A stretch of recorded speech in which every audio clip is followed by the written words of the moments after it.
Time magazine called him the unsung hero behind the internet. CNN called him a father of the internet. President Bill Clinton called him one of the great minds of the information age. He has been voted history's greatest scientist of African descent. He is Philip Emeagwali. He's coming to Trinidad and Tobago to launch the 2008 Kwame Ture lecture series on Sunday, June 8th at the JFK Auditorium, UWI St. Augustine, 5 p.m. The Emancipation Support Committee invites you to come and hear this inspirational mind address the theme, Crossing New Frontiers to Conquer Today's Challenges. This lecture is one you cannot afford to miss. Admission is free, so be there on Sunday, June 8th, 5 p.m. at the JFK Auditorium, UWI St. Augustine.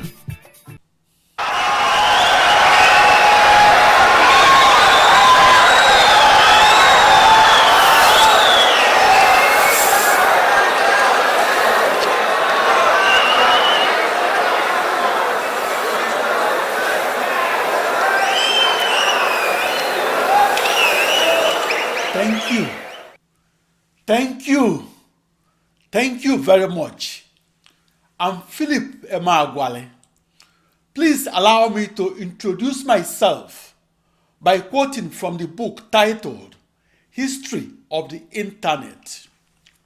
Quote, in 1989, mathematician Philip Emeagwali shocked the supercomputer industry by performing the world's fastest computation, 3.1 billion calculations per second, using the power of internet. The results, as computer scientist Marshall Lakes put it, were phenomenal, 3 times faster than a supercomputer, unquote.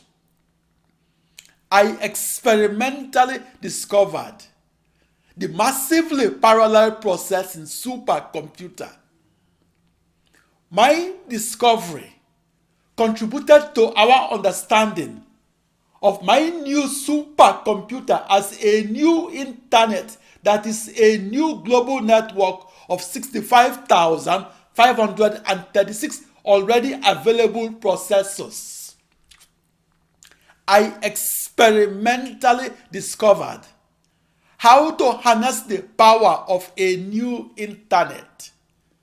My discovery contributed to our understanding of how to reduce the time to solution of the toughest problems arising in extreme scale computational physics, and how to reduce that time to solution by a factor of 1 billion across 1 billion processors that were already available in the market, that are identical to each other and that are equal distances afar and apart from each other. The modern supercomputer that computes in parallel or by solving a million mathematical problems at once arose from our need to make the impossible to compute possible to compute. All living beings has the intrinsic need to explore or to see something that was previously unseen. That need to see that previously unseen is what took us to the moon. That need to conquer new frontiers of outer space is why we sent unmanned spacecrafts to the planet Mars. But the most important frontier of exploration and knowledge is not outer space. The most important frontier is our inner space. The frontier of inner space is where we see the previously unseen and see them in unexpected places. Who is Philip Emeagwali? On the 4th of July 1989, in Los Alamos, New Mexico, United States, I experimentally discovered how and why parallel processing makes computers faster and makes supercomputers fastest. I experimentally discovered how and why to use the modern supercomputer to solve the toughest problems arising in extreme scale computational physics. I experimentally discovered how and why to solve those computation intensive problems and solve them across a new internet, that is a new global network of 64 binary thousand already available processors, or as many tiny computers.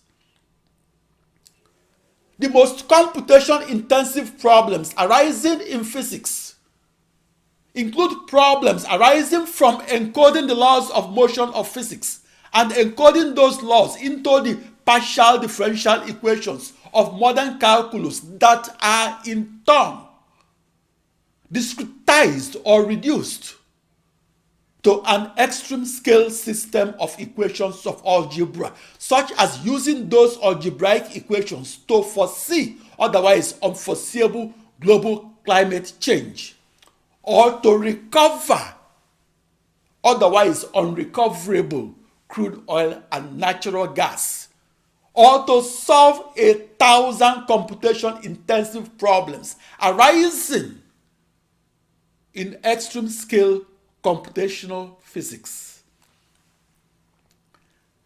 As I gradually discovered during my supercomputer quest of the 15-year period that was inclusive of from June 20, 1974 to the 4th of July 1989, that massively parallel processing supercomputer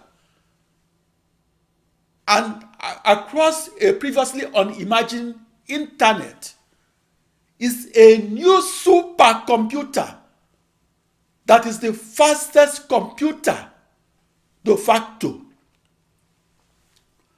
My 15-year quest was for the fastest supercomputer, that is a massively parallel processing supercomputer that is fastest out of the rawness of its raw processors.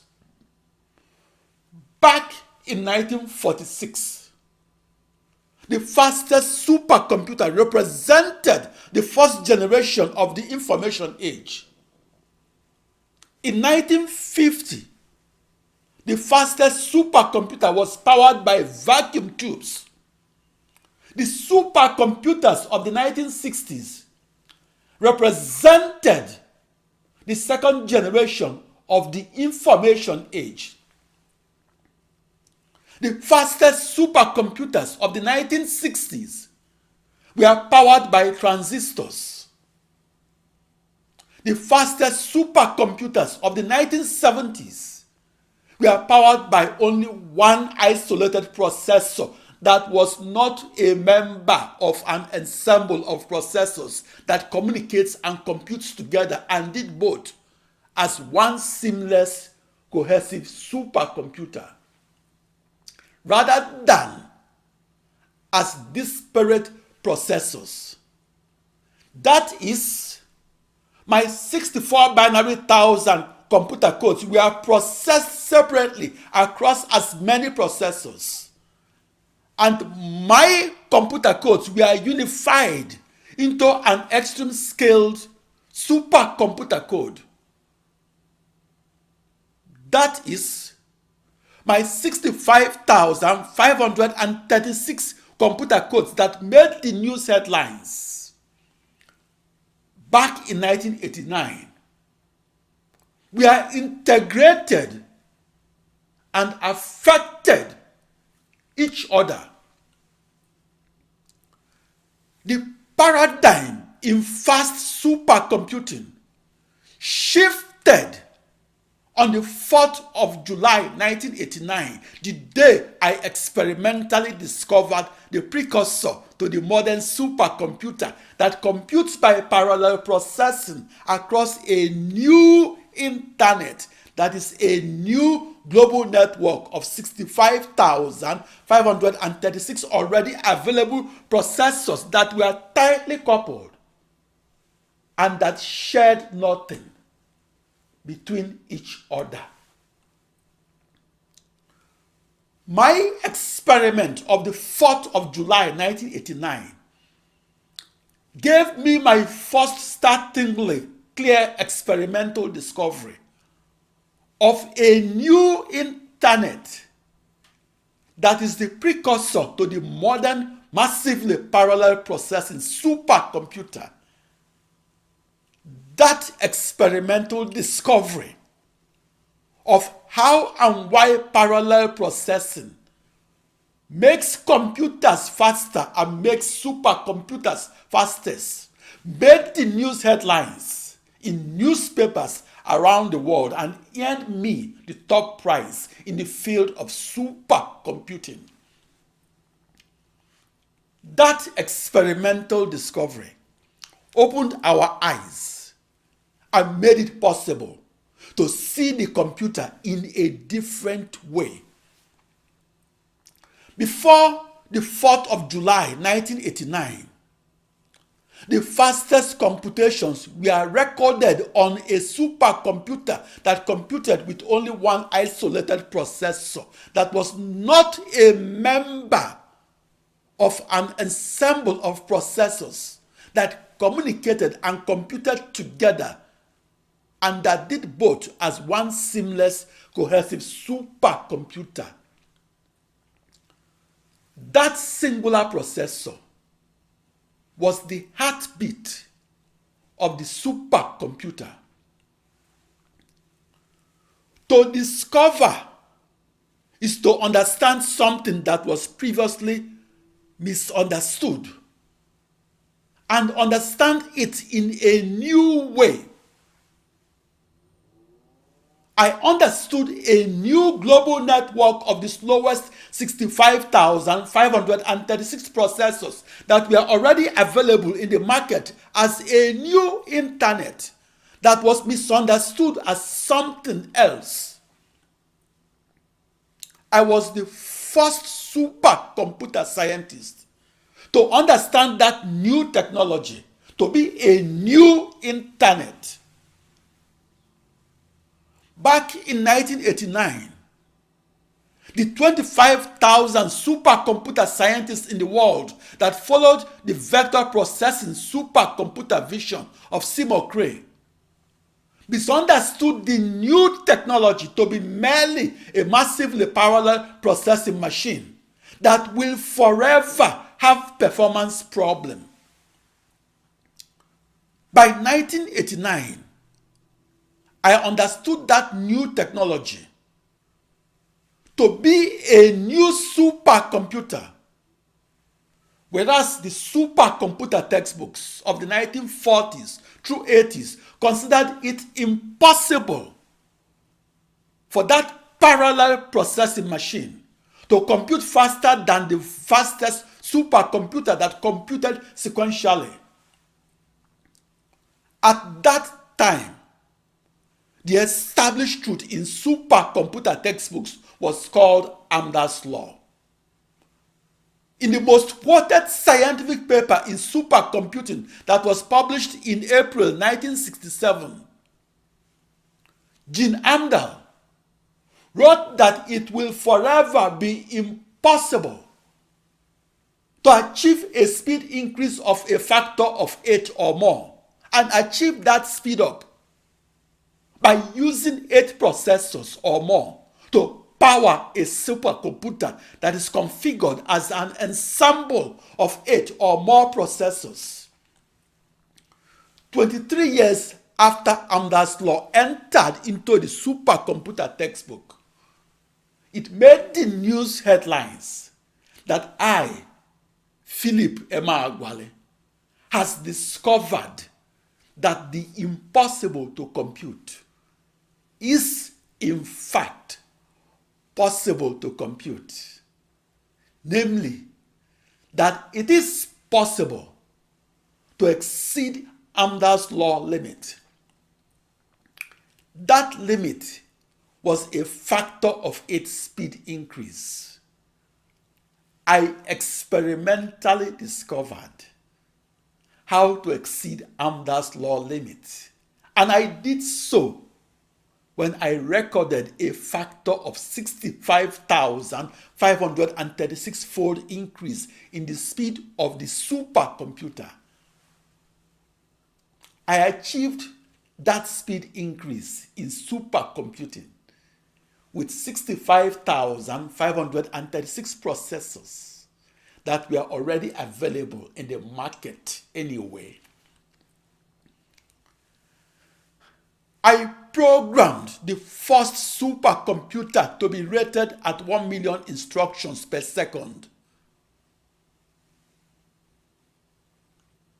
And I did so on June 20, 1974, at age 19. I programmed that first supercomputer at 1800 Southwest Campus Way, Corvallis, Oregon, United States. I began supercomputing by programming supercomputers that were powered by only one processor and that computed only one thing at a time. In the early 1970s, there were about 1,000 supercomputer scientists in the world, and each supercomputer scientist programmed a sequential processing supercomputer. In the 1970s and 80s, supercomputer textbook authors wrote that to parallel process or to compute many things or processes at once instead of computing only one thing at a time was a huge waste of everybody's time. In the spirit of the times, the June 14, 1976 issue of the Computer World, the flagship publication of the Computer World, carried an article that was titled, quote, "Research in Parallel Processing Questioned as Waste of Time," unquote. The following timeline and facts speak for themselves.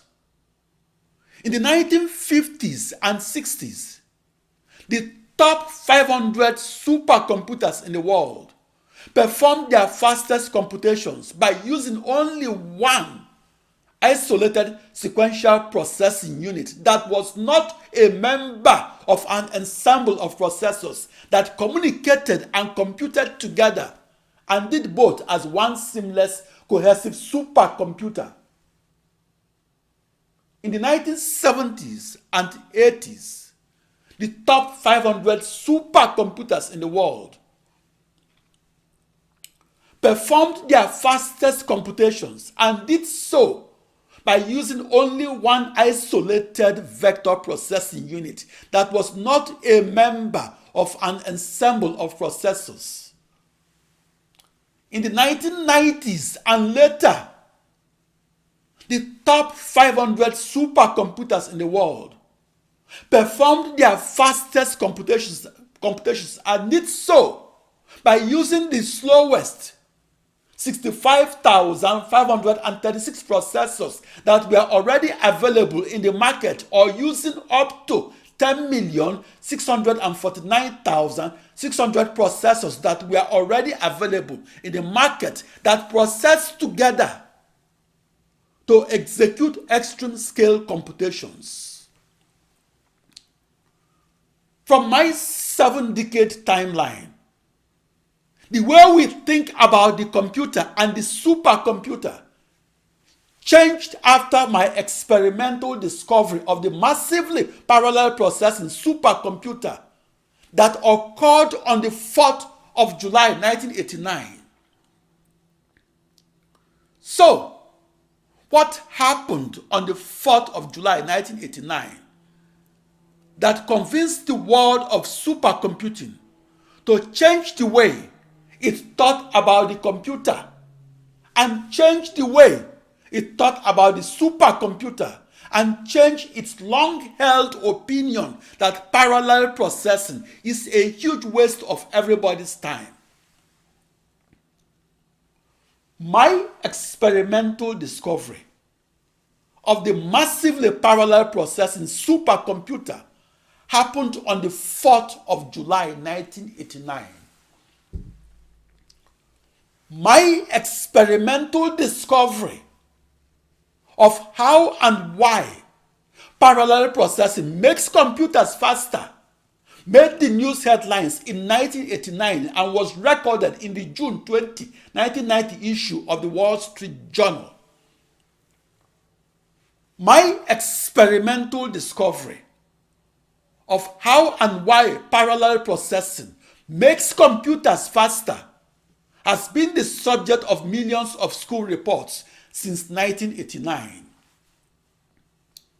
For instance, according to the June 20, 1990 issue of the Wall Street Journal, Philip Emeagwali experimentally discovered that we must look at the supercomputer of today as powered by the slowest 65,536 processors instead of as powered by the fastest singular processor. Since the supercomputer of today will become the computer of tomorrow, I reasoned that the computer should be powered by many processors, and my prophecy became true after my experimental discovery of the massively parallel processing supercomputer. Yet, massively parallel processing is easier theorized than discovered. A theory is an idea that is not positively true. My experimental discovery of the massively parallel processing supercomputer prompted Steve Jobs, who at that time had left Apple Corporation, to reach out to me by telephone in about June 1990.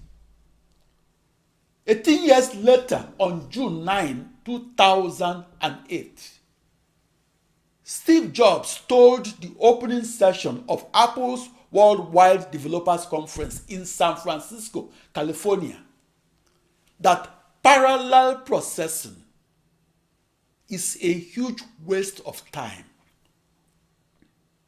As reported one day later in the June 10, 2008 issue of the New York Times, Steve Jobs told Apple Worldwide developers that, quote,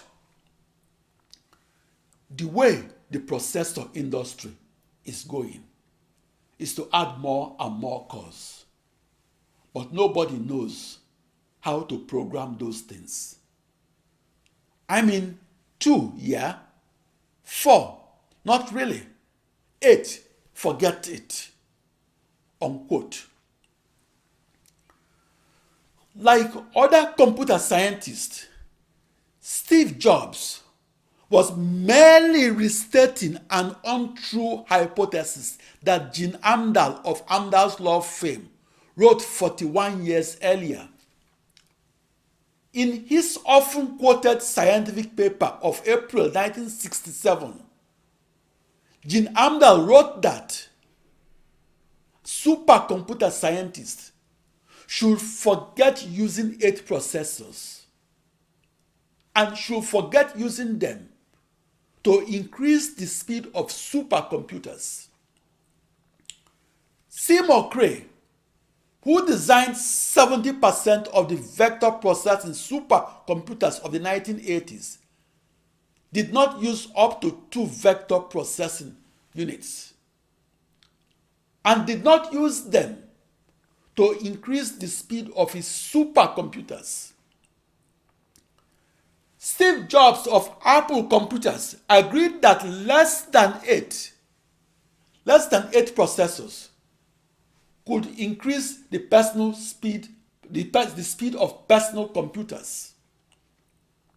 I, Philip Emeagwali, experimentally discovered how and why the slowest 65,536 tightly coupled processors in the world, could increase the speeds of computers and supercomputers. To experimentally discover the modern supercomputer that computes 1,000,000 things at once, instead of computing just one thing at a time, is to see parallel processing compress the time to solution of the toughest problems arising in extreme scale computational physics. In 1989, my experimental discovery of the parallel processing supercomputer made the news headlines. It was written that I discovered how to compress the time to solution from 65,536 days or 180 years to just one day across the slowest 65,536 processors. Contrary to the opinions held by the likes of Gene Amdahl of the mainframe computer world, held by the likes of Seymour Cray of the supercomputer world, and held by the likes of Steve Jobs of the computer world, and contrary to their opinions that parallel processing will forever remain a huge waste of everybody's time, I, Philip Emeagwali, discovered that parallel processing is not a huge waste of everybody's time.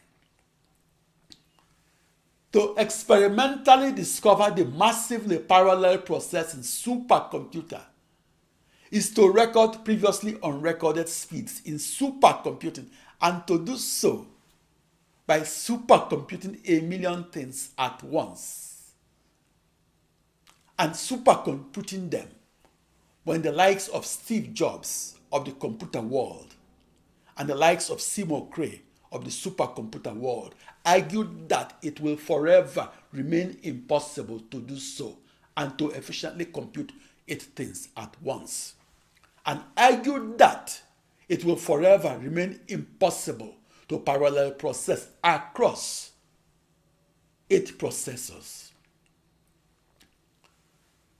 I'm Philip Emeagwali. I invented a new internet that is a new global network of 65,536 tightly coupled processors that shared nothing between each other and that were already available in the market anyway. And I invented how to use that new internet to make computers faster and make supercomputers fastest. Please allow me to take a half-century retrospective look on my early years in supercomputing that began on June 20, 1974 at 1800 Southwest Campus Way, Corvallis, Oregon, United States. I will focus only on my supercomputing during the 1970s and 80s and on the role of beauty and serendipity in my experimental discovery of how and why parallel processing makes computers faster and makes supercomputers fastest.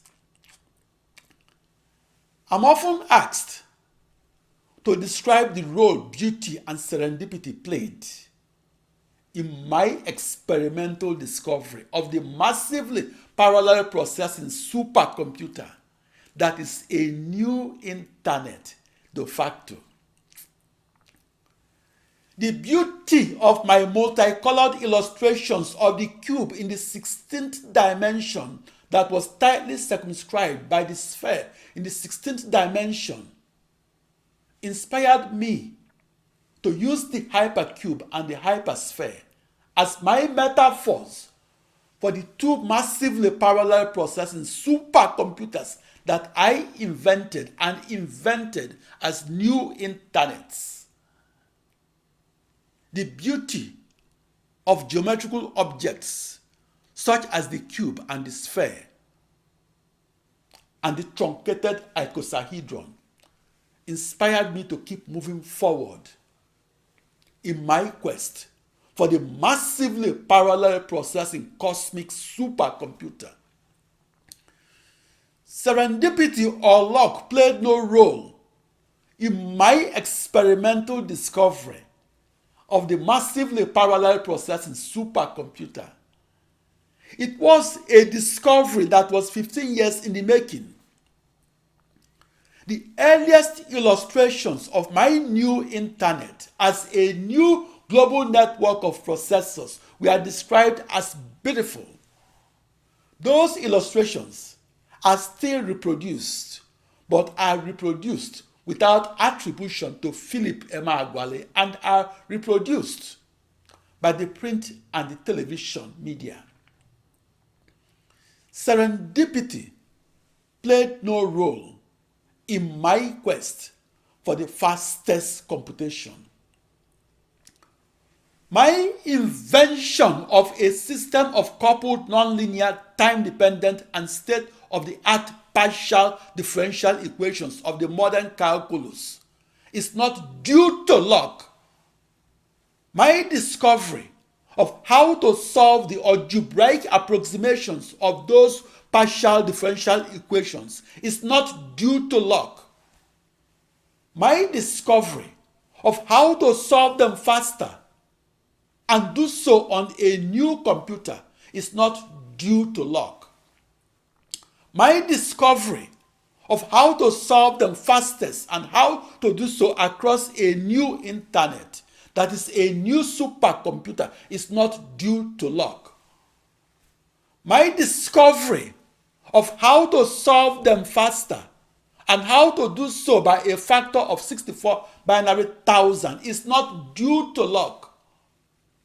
All those discoveries are the frontiers of knowledge of the modern calculus, of the extreme scale computational physics, and of the massively parallel processing supercomputer cannot be attributed to serendipity or to luck. In the mathematical and computational sciences, the discovery of a new calculus or a new algebra or a new algorithm is first made inside the mind of the discoverer and second seen with the eyes of the discoverer. So my experimental discovery of how to massively parallel process and how to process and solve the toughest problems arising in calculus and physics, and how to solve those problems across my new global network of processors, that's a new internet, wasn't serendipitous, nor was that discovery due to an act of luck. I knew a priori that the massively parallel processing supercomputer that I discovered will be the world's fastest. And I knew a posteriori that my massively parallel processing supercomputer was de facto a new internet that is a small copy of the internet. Please allow me to describe my small copy of the internet and to describe that small internet in prose instead of describing that small internet as an illustration. In the summer of 1974, I visualized 64,000 computers that encircled the earth. I visualized each computer as equidistant from its nearest neighboring computers or the computers closest to it. I visualized each computer to be assigned to an area of 3,000 square miles. That is, I visualized those 64,000 computers to be evenly distributed around planet Earth.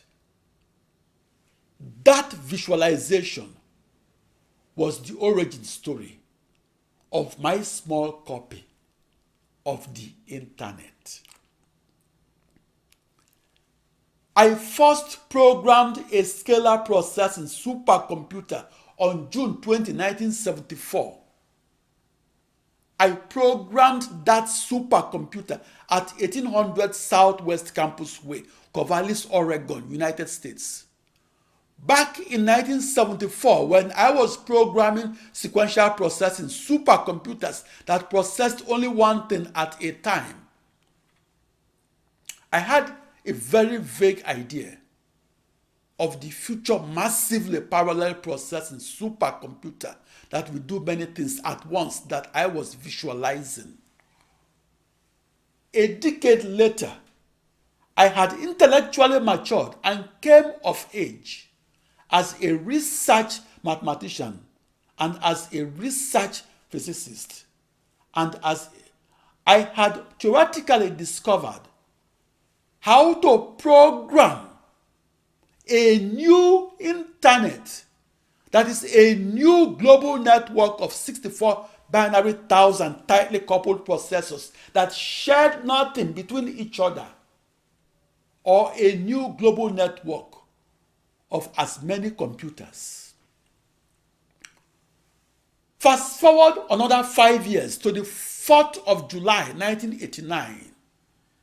I had intellectually matured and had come of age as a supercomputer scientist that was the lone wolf in Los Alamos, New Mexico, United States, in the uncharted territory of the massively parallel processing supercomputer. After 15 years of supercomputer research, it made the news headlines in 1989 that I, Philip Emeagwali, had experimentally discovered what I had theoretically discovered across the previous decade and a half. Each of my processor was my metaphor for a tiny computer within my new global network of 64 binary thousand processors that was a new internet that I visualized back in 1974. The reason the illustrations of my new global network of processors were beautiful to the eyes and mind was that each processor within my small copy of the internet was equidistant from its nearest neighboring processors that shared nothing between each other. In practical, massively parallel processing supercomputing, my new global network of 2 raised to power 16 processors must be soldered onto two-dimensional motherboards. Therefore, their equidistance occurs only in a topological sense instead of in a geometrical sense. In the early 1980s, I did a back-of-the-envelope calculation. Namely, I theorized the CPUs, or the processors, as positioned at the 2 raised to power 16, or 65,536 vertices of the cube that were tightly circumscribed by the surface of the sphere, and I theorized that hypercube in my imaginary 16-dimensional hyperspace. My multicolored illustrations of the pathways of that cube in the 16th dimension were beautiful, but they were not drawn serendipitously. I theorized the 64 binary thousand CPUs as having a one-to-one correspondence to 64 binary thousand initial boundary value problems of modern calculus, or to 64 binary thousand computation-intensive problems of computational fluid dynamics of physics. I reached my 64 binary thousand central processing units by emailing each processor from one of my 64 binary thousand processors that were each uniquely identified by a 16-bit long binary number that is a unique string of 16 zeros and ones. What I've just described was the toughest problem in modern supercomputing. For that reason, I can't count on Lady Luck or serendipity to help me to synchronously send and to simultaneously receive those unique 64 binary thousand emails. I had to know my 65,536 initial boundary value problems of modern calculus that I was sending and receiving across my 65,536 tightly coupled processors that shared nothing between each other. That was how I experimentally discovered the massively parallel processing supercomputer. That discovery changed the way we look at the fastest computers. That discovery enabled the modern high-performance supercomputer to be powered by 10 million commonly available processors. That discovery made it possible to reduce 30,000 years, or about 10 million days, of time to solution to just 1 day of time to solution.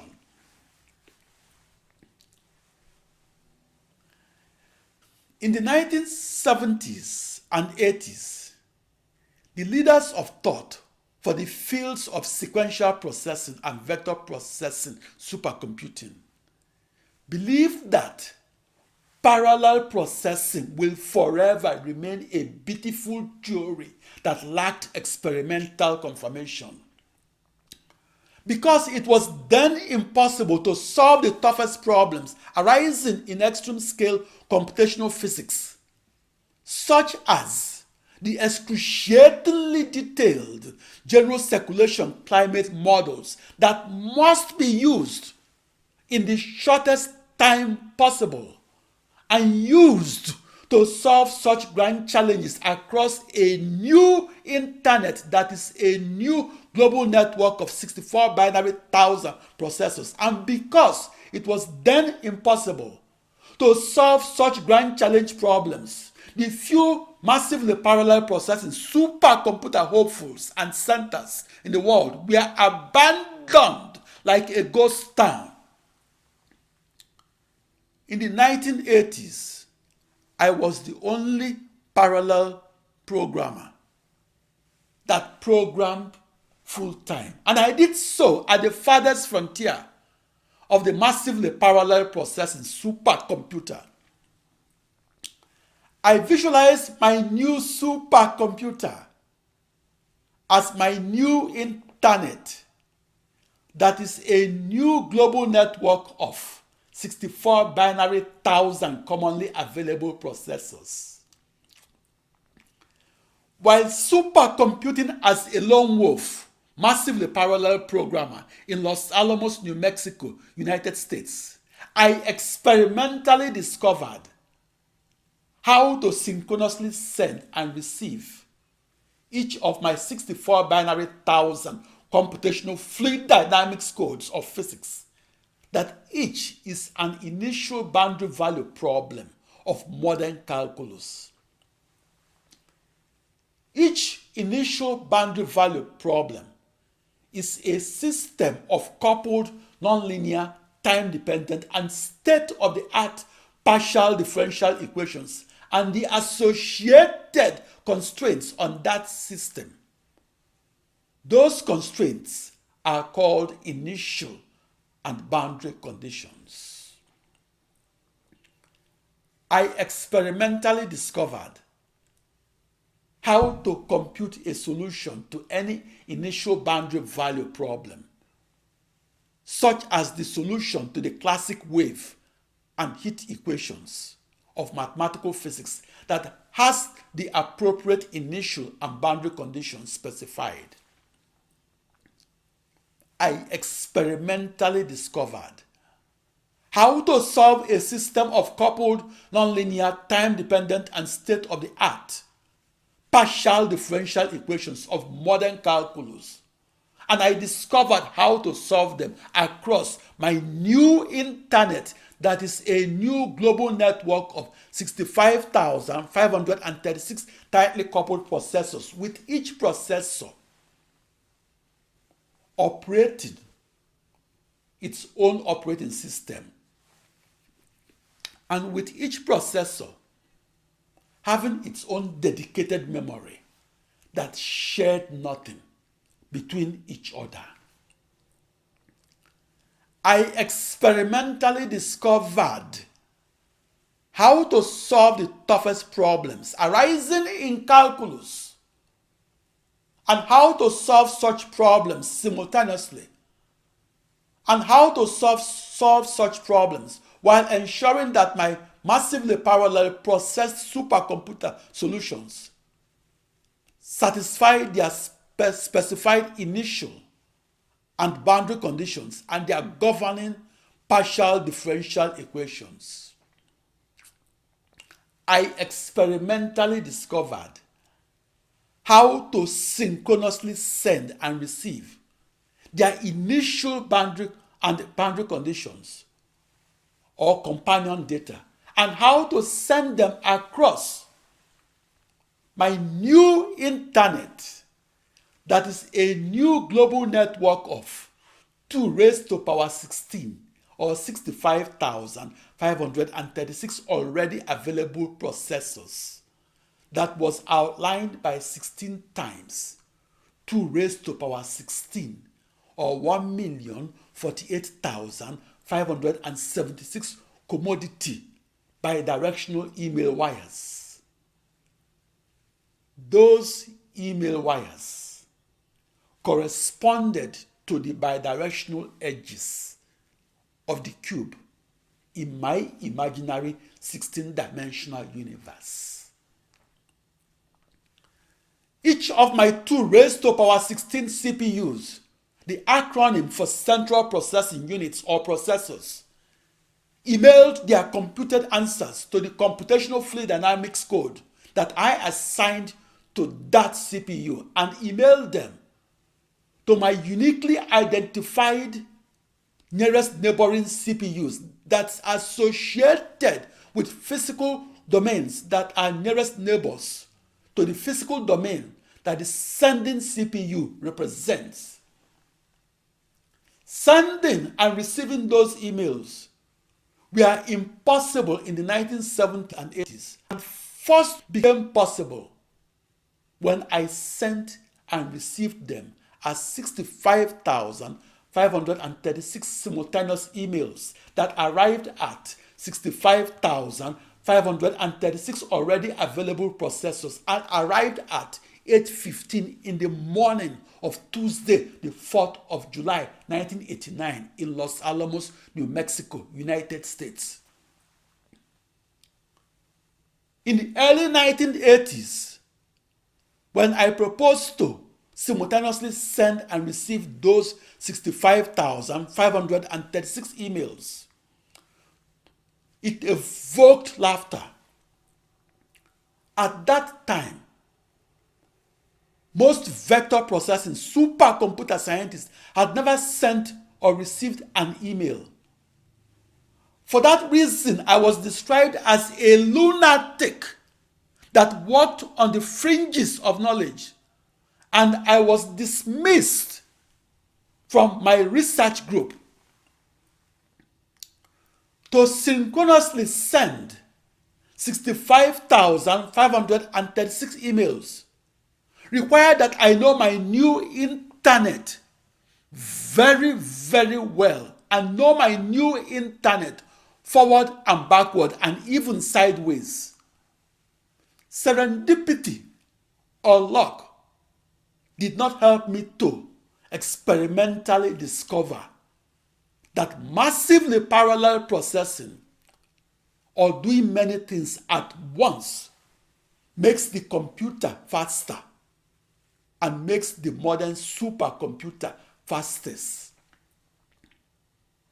I experimentally discovered the massively parallel processing supercomputer, and I discovered the technology on the 4th of July 1989, and I discovered it at the time Steve Jobs and Seymour Cray, the two leaders of thought in the world of computing and supercomputing respectively, were loudly voicing their opinions that parallel processing will forever remain a huge waste of everybody's time.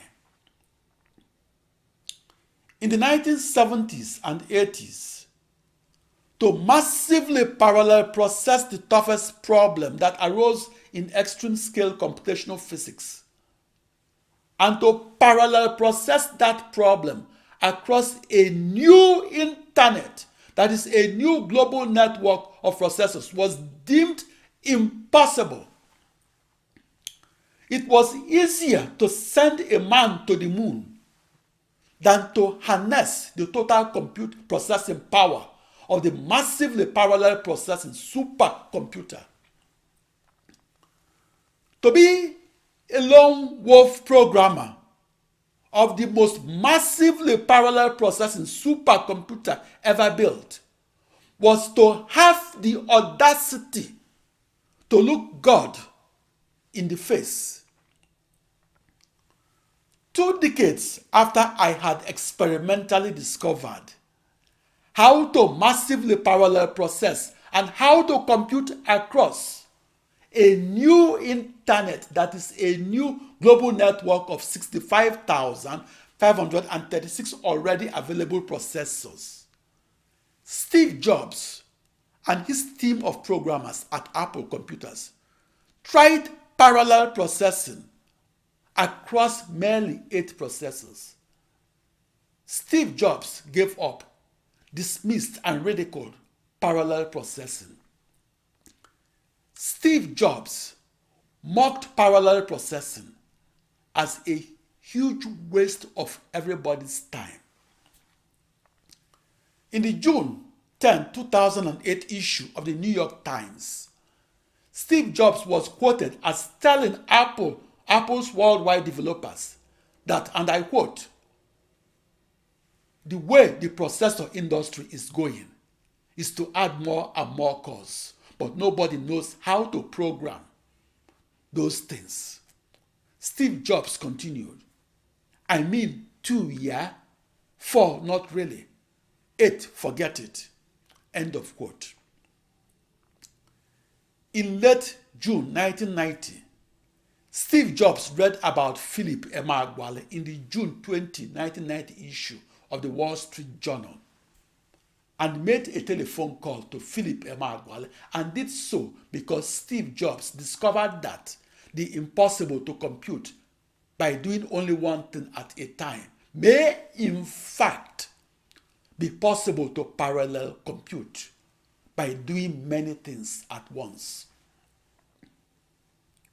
In 1989, it made the news headlines that an African supercomputer wizard in the United States has experimentally discovered how to massively parallel compute and how to compute simultaneously and how to compute on 2 raised to power 16 processors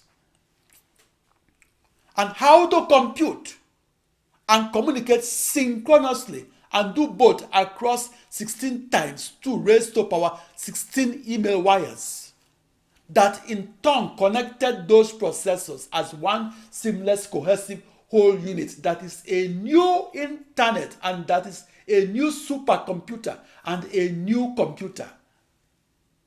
I, Philip Emeagwali, was that African supercomputer scientist who experimentally discovered that parallel processing was an all or nothing affair.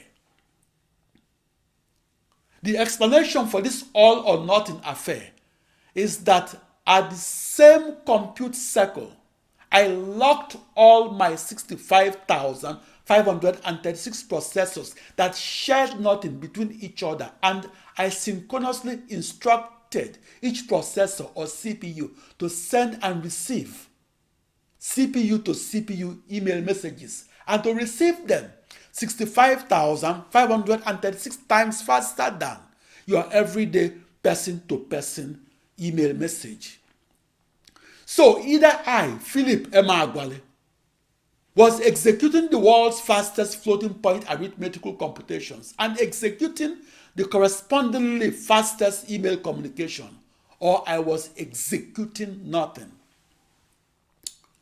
I programmed all 65,536 tightly coupled processors to simultaneously compute so that the toughest problem in computational physics that had a time to solution of 65,536 days on one processor or 180 years on one computer now had a reduced time to solution of only 1 day across a new internet that is a new global network of 65,536 tightly coupled processors that shared nothing between each other. And that is a new supercomputer and a new computer. When I experimentally discovered how to compute at world record speed and how to compute across a new internet that is a new supercomputer de facto, I felt like I was jolted by a bolt of electricity.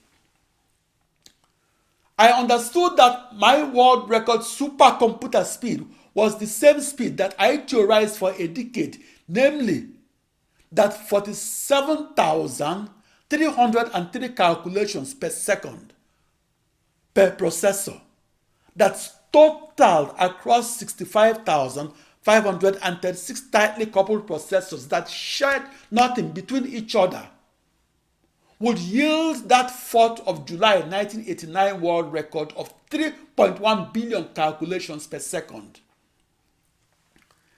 I remember the afternoon that I experimentally discovered that quantum leap in supercomputer speed. I leapfrogged across the frontier of the vector processing supercomputer, and I leapfrogged by a factor of 65,536 and leapfrogged into the unknown world of the massively parallel processing supercomputer. I was shivering. I couldn't continue walking. I went home and called my wife, Dale, at her research laboratory at the local medical school. "What's wrong?" Dale asked me. "It worked. It worked. It worked," I said with trepidation. Dale knew that I had experimentally discovered the massively parallel processing supercomputer that I had theoretically discovered a decade earlier. At the eureka moment that I invented the modern supercomputer, I felt like the magician that turned fiction into fact. For my research years, onward of the second Tuesday in June 1978, my wife Dale was the only research scientist that understood my supercomputer vision and my parallel processing motivation. They knew that I had experimentally discovered how to massively parallel process 180 years to 1 day. Later, that experimental discovery of the massively parallel processing supercomputer was reported in the June 20, 1990 issue of the Wall Street Journal. The news media reported that a lone wolf African supercomputer wizard in Los Alamos, New Mexico, United States, has experimentally discovered a paradigm shift or a change in the way we look at the computer and the supercomputer.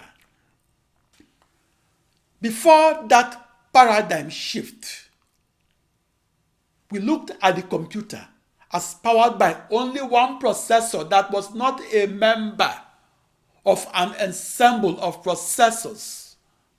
After that paradigm shift, we looked at the computer as massively parallel computing and supercomputing with up to 10,649,600 processors that were already available in the market anyway.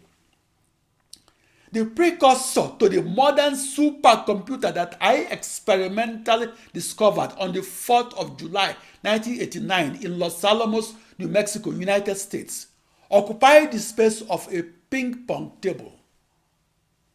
The fastest of the modern supercomputers of today occupies the space of a football field.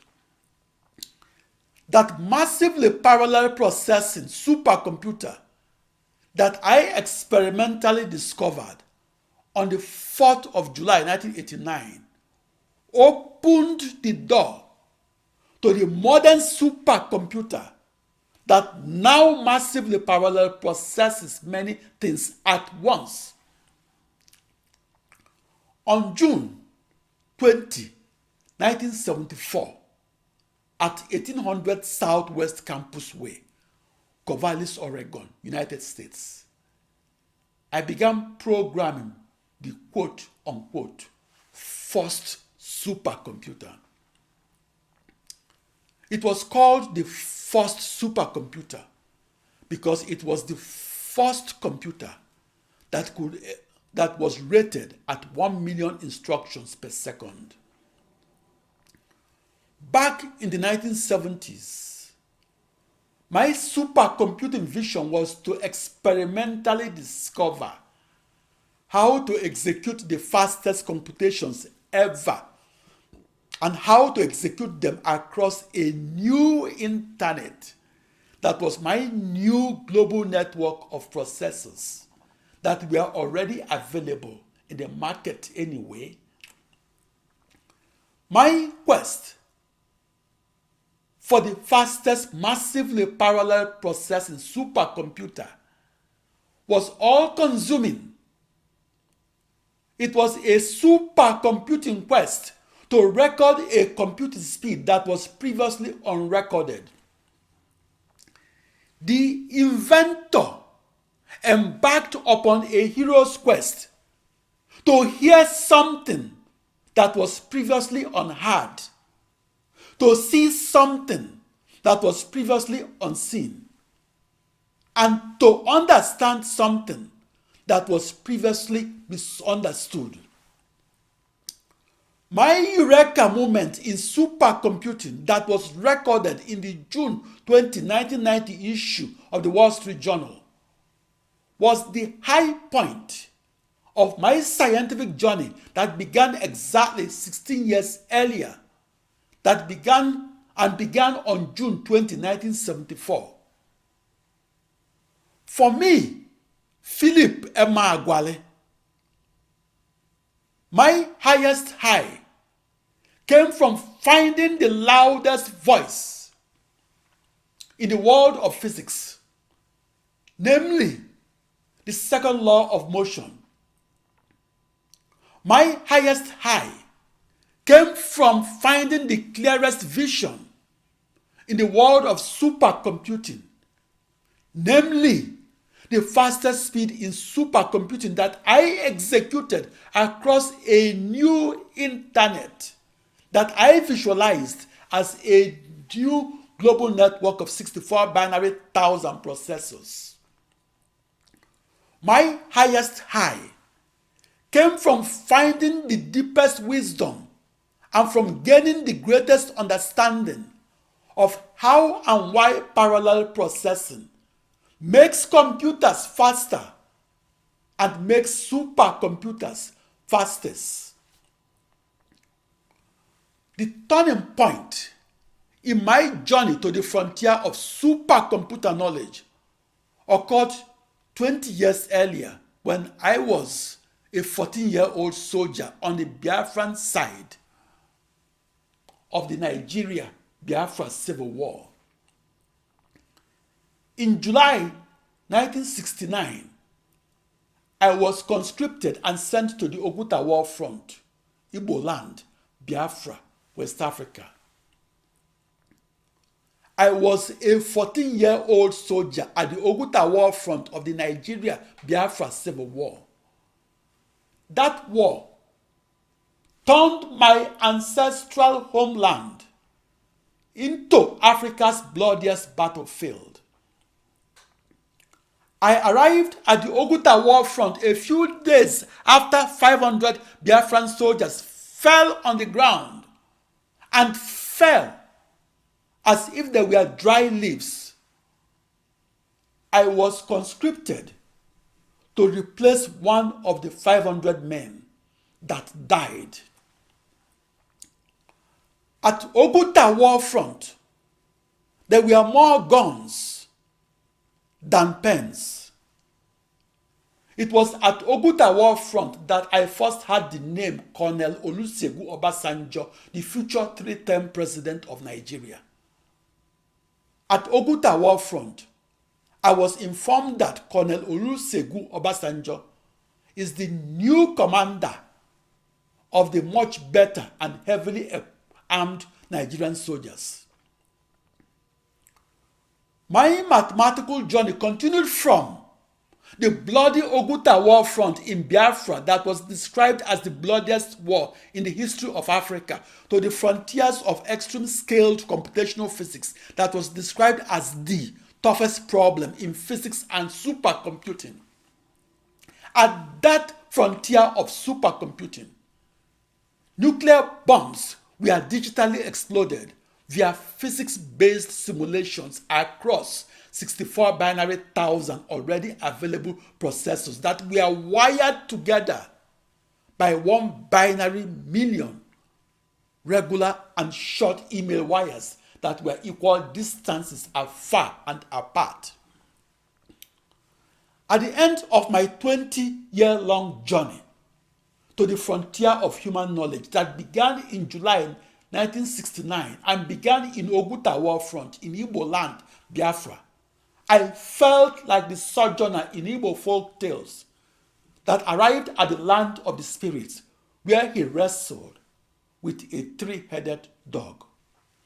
The quest for a never-before recorded supercomputer speed record is what makes us human.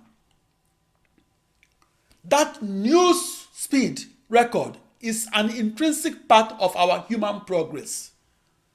That new speed record enables us to forever reinvent our technologies and ourselves.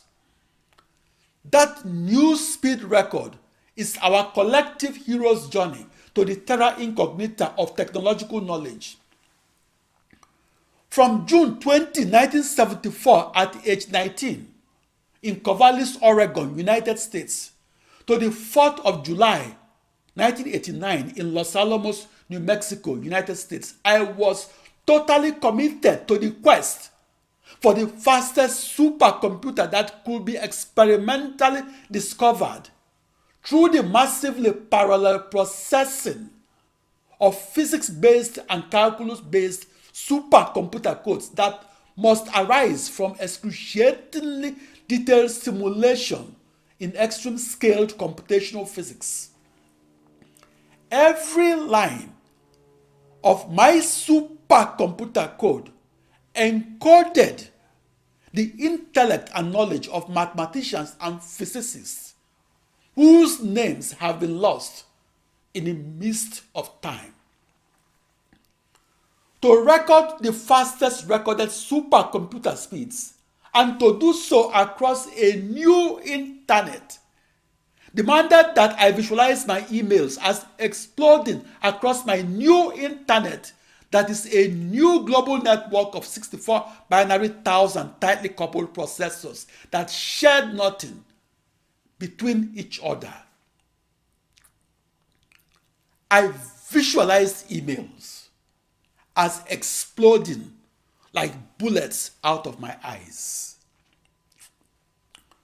When I arrived at the frontier of knowledge in massively parallel processing supercomputing, I felt like I had accosted the Medusa that was guarding the tree of knowledge. I, in part, defined that terra incognita by my email address space that consisted of my unique arrangement of one binary million zeros and ones. Metaphorically speaking, that Medusa had to be slayed before I crossed into the terra incognita, or the uncharted territory of supercomputer knowledge. The discovery is the act of seeing something previously unseen. But we only see the discovery with our intellectual eyes, not with our biological eyes.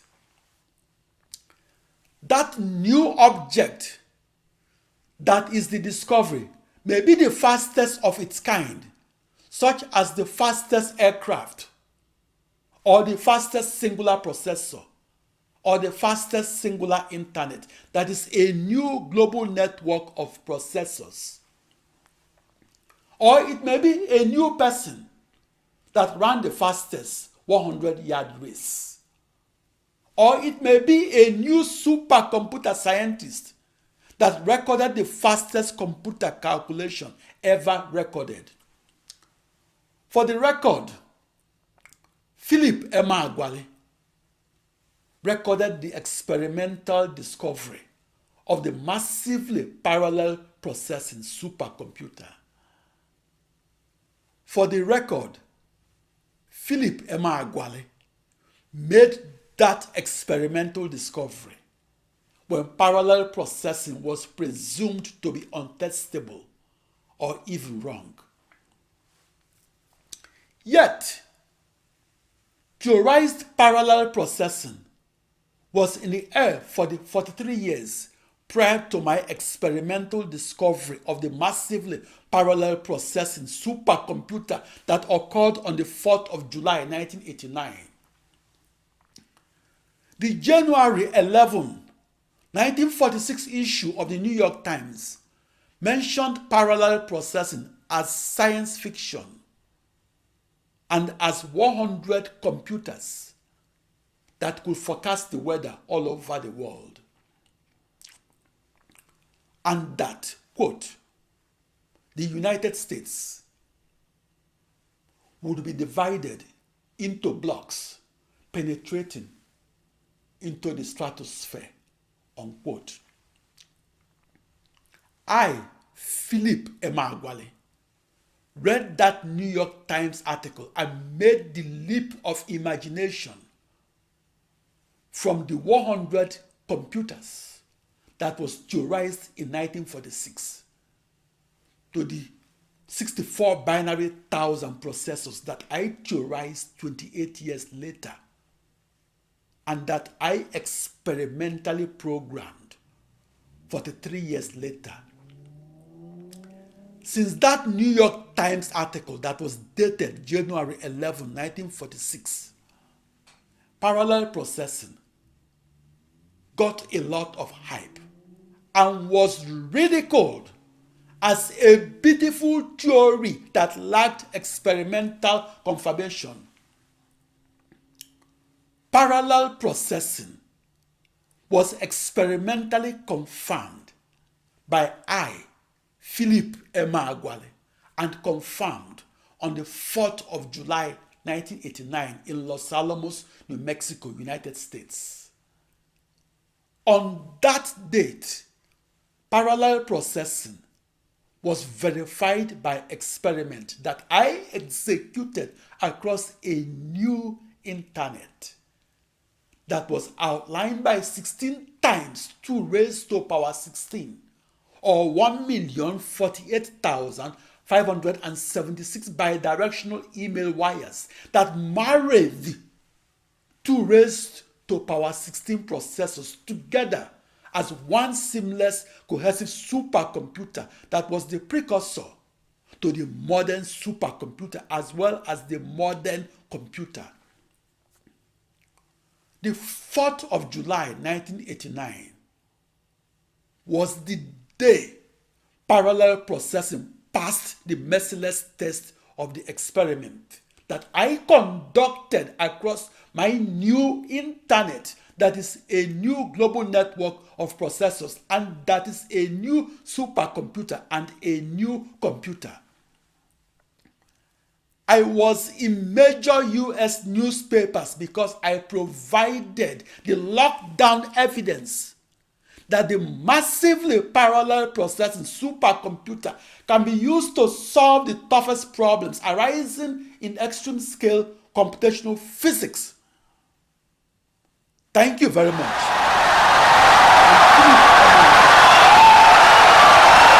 Thank you.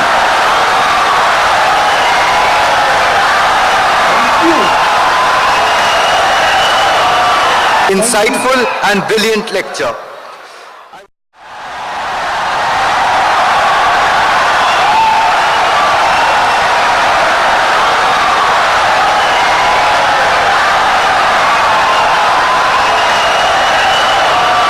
Insightful and brilliant lecture.